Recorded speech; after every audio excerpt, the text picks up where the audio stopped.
Hey, what's going on, everybody? This is Dr. Eric, and today we got a lesson on what it means to lead with purpose, lessons from the battlefield and the Bible. That's what we're going to talk about today. And we're going to start simply with a little story. I'm really looking to engage with you all today, and I want you all to hear what we say because it's very, very important, right?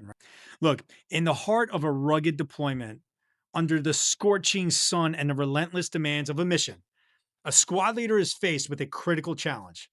The morale of the organization is low. The team itself's cohesion is strained by exhaustion. And the fear amid all of the chaos, this leader realizes that the tactical expertise alone cannot carry them towards the forward front lines to a victory.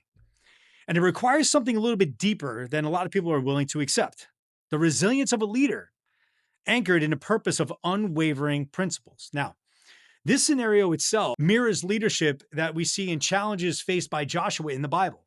You see, it was after Moses' death that Joshua was tasked with leading the Israelites from one place into the promised land. And this daunting mission, filled with uncertainty and formidable obstacles, led him to the point of which he didn't know whether or not he could keep on going. But God's command was clear to Joshua. He says, "Be strong and courageous. Do not let fear, do not be afraid, do not be discouraged, for the Lord your God will answer, for the Lord your God will be with you wherever you go." This is out of Joshua 1:9. And there's some lessons that you need to take away from this. And these are the three lessons I want you to look at and actually take away. Number one, servant leadership is about putting others first. So, what is servant leadership? Well, servant leadership itself means that you use your position to lift others up, not feed your own ego.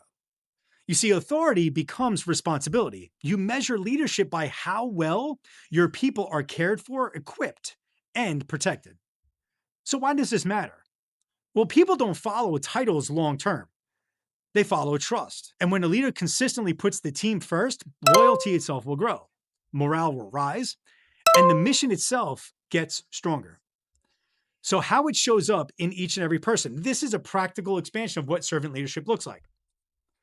You listen before you command. You clarify the mission so people aren't confused. There's no ambiguity. You take responsibility when things go wrong, and you don't blame shift to the people below you. You give credit when things are right, and you develop others because replacing yourself is part of leadership.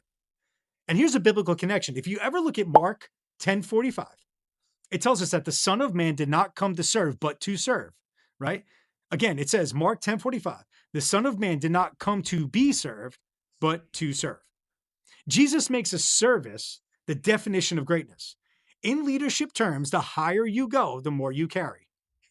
This brings us to point two, resiliency.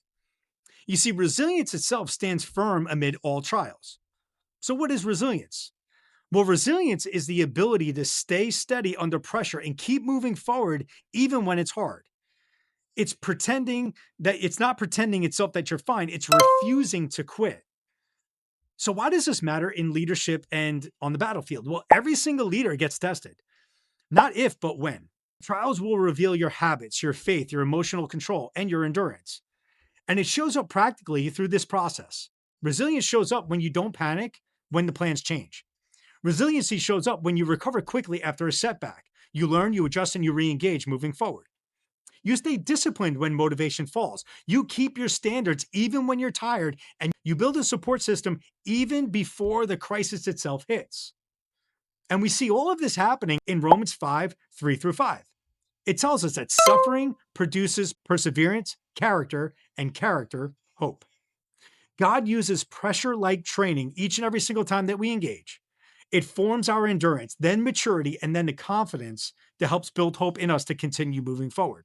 Then we have moral courage. This is number three, upholding integrity through moral courage. So, what is moral courage? Well, moral courage itself is choosing what's right when it costs you something, when it's unpopular and risky or even inconvenient for you as the leader.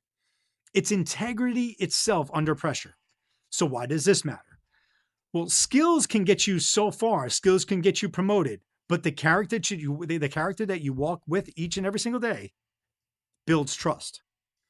If you compromise at all your character, you lose trust. You will destroy your credibility.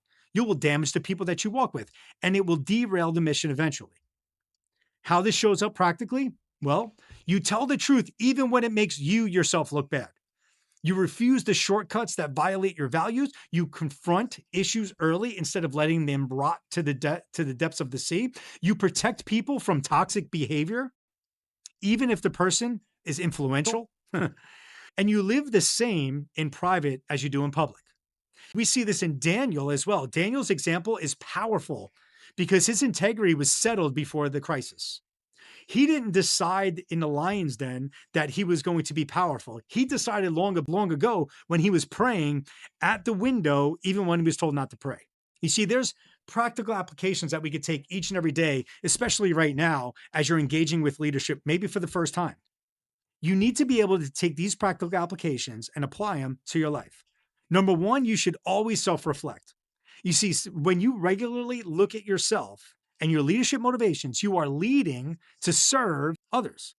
But if you don't self reflect, are you looking to serve or be served? That's a question you need to ask yourself each and every day. You can empower others practically. How? Do you have to develop those around you? So, everything that you've learned in your entire life, good leadership, bad leadership, it all, you need to be able to develop the people, the things to do and not to do. A strong leader in themselves will create more leaders, not followers alone, right? And then finally, you need to stay anchored in your values. What does this mean?